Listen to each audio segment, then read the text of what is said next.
Hello YouTubers and welcome back to part 2 of The Park. We've just finished our ride in the Tunnel of Love and we are now ready to continue.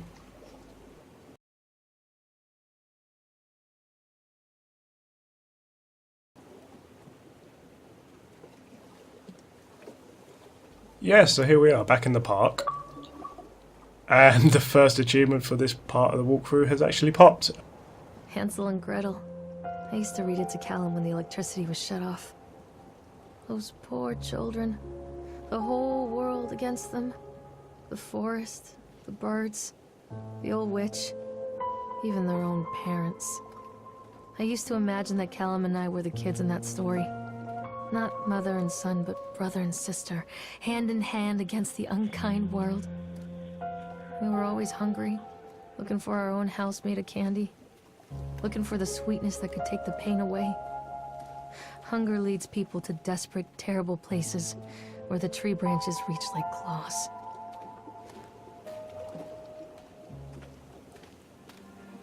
Okay, so now we're going to be heading deeper into the park. We're also going to be getting some more exposition from Lorraine herself. I actually really like the dialogue in this game, it's probably one of my favourite parts. Yeah, I agree. It's a good indicator of how morbid the game's actually going to be. Another accident. This place.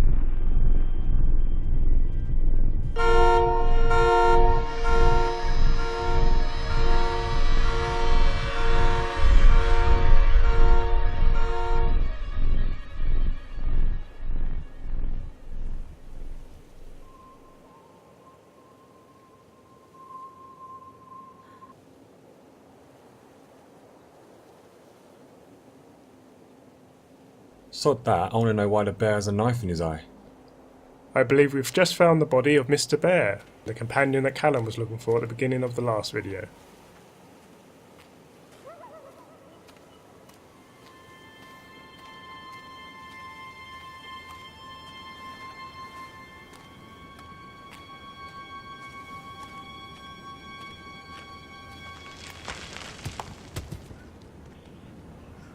I have a question for you, Scoob. Go on. Can you smell what the rocks are cooking?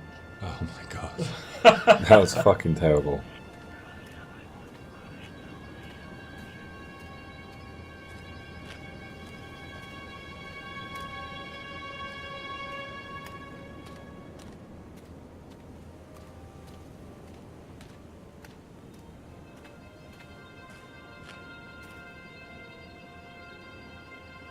The lights are on, but no one's home. Or is there?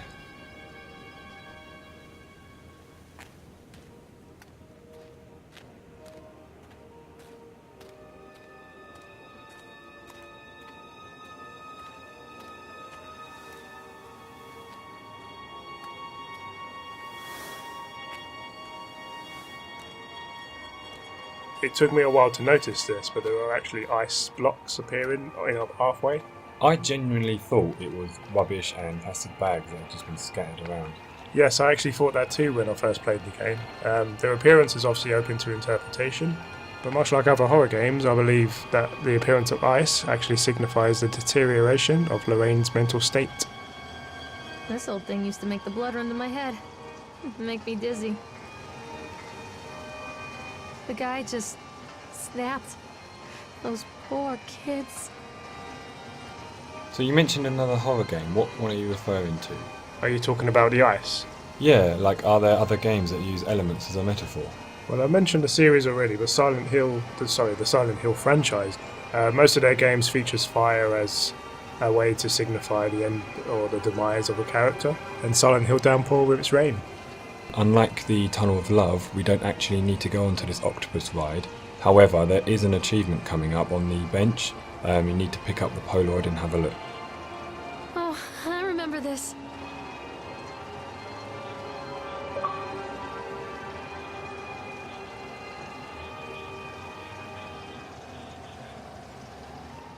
Treachery hides in thoughts. Treachery that lashes like a whip and scars our insides. The first time I saw Callum, my thoughts betrayed me. I looked down at this wrinkled, red, bawling thing and I thought, is that it? We build our world from expectations, and the world that I had built for Callum was no different.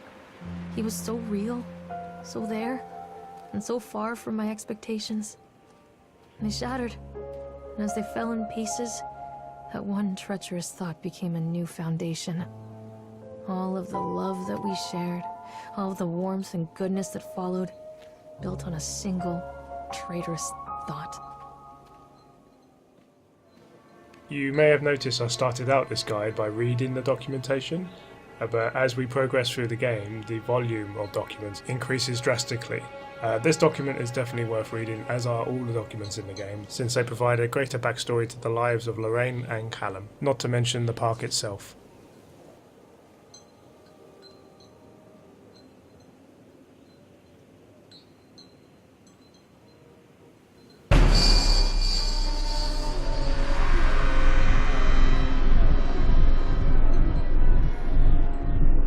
Be honest, on a scale of 1 to 10, how fast is your heart racing right now? Well, I fell out of my chair the first time I saw that. To be honest, I actually missed it the first time. How the fuck did you miss that? God knows.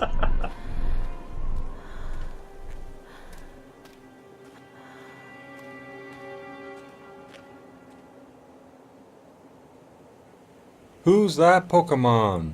Who gives a flying fuck? How rude.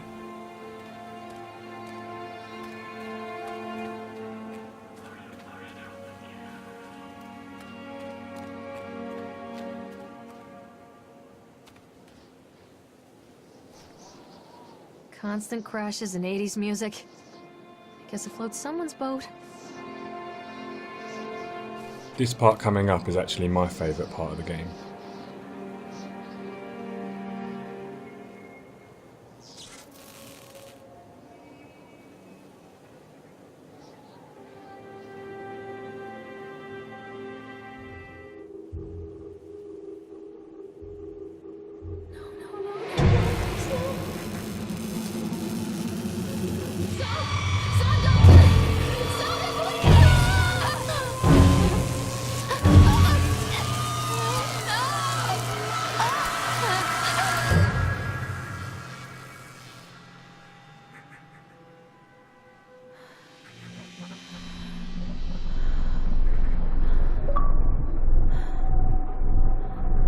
Is this your favourite part of the game because you're a morbid SOB?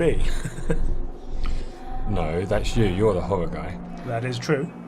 I just feel like the cutscene here is a real indication of the direction the game's going, and it really opens up the dark side of the story.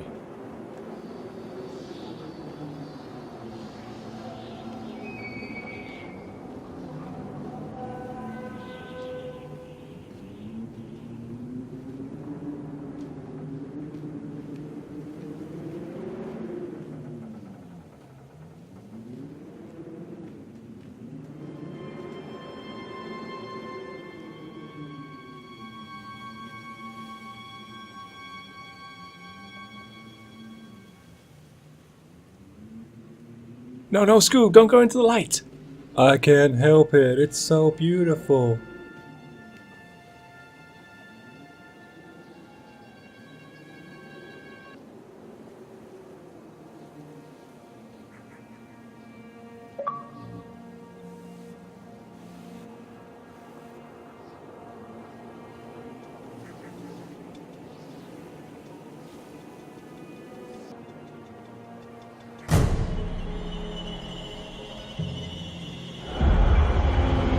Oh shit.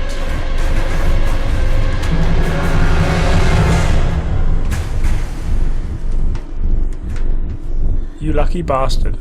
Just a bit.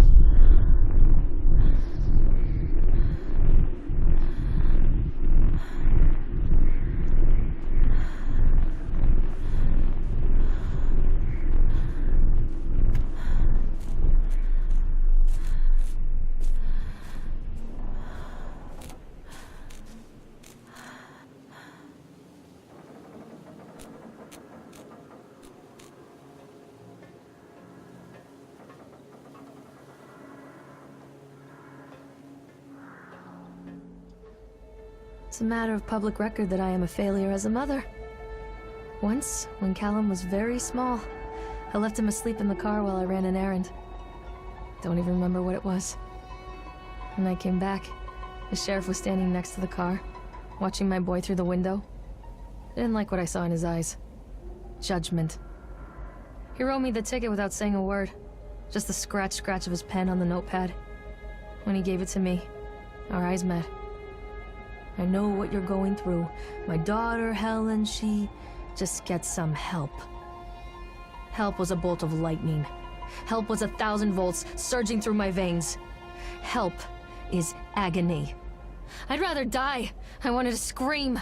I'd rather you pulled your gun and shot me. But instead my mouth said, yes, Sheriff. Electroshock therapy, firearms, planning her own murder. I think we're starting to learn a little bit more about Lorraine.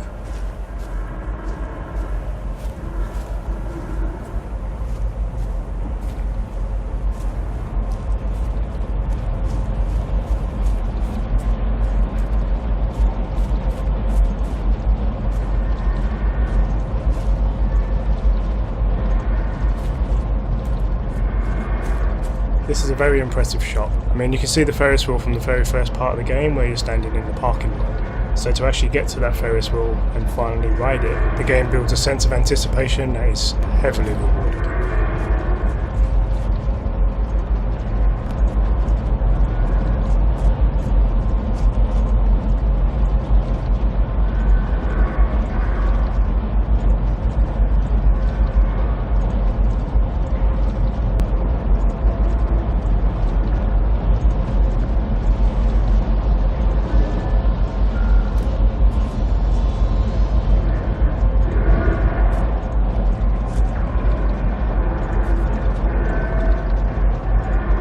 So, were you scared of heights, Scoob?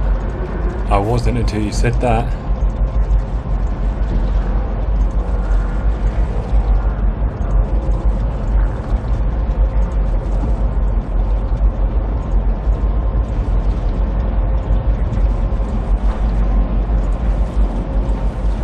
So they are going to close this place down. Doesn't surprise me.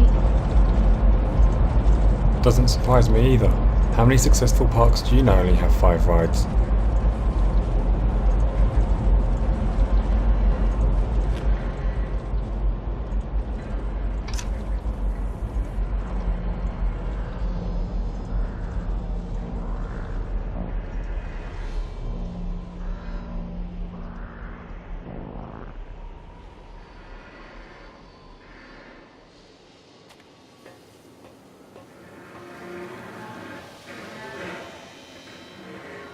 Okay, YouTube, I think we're going to be leaving it there.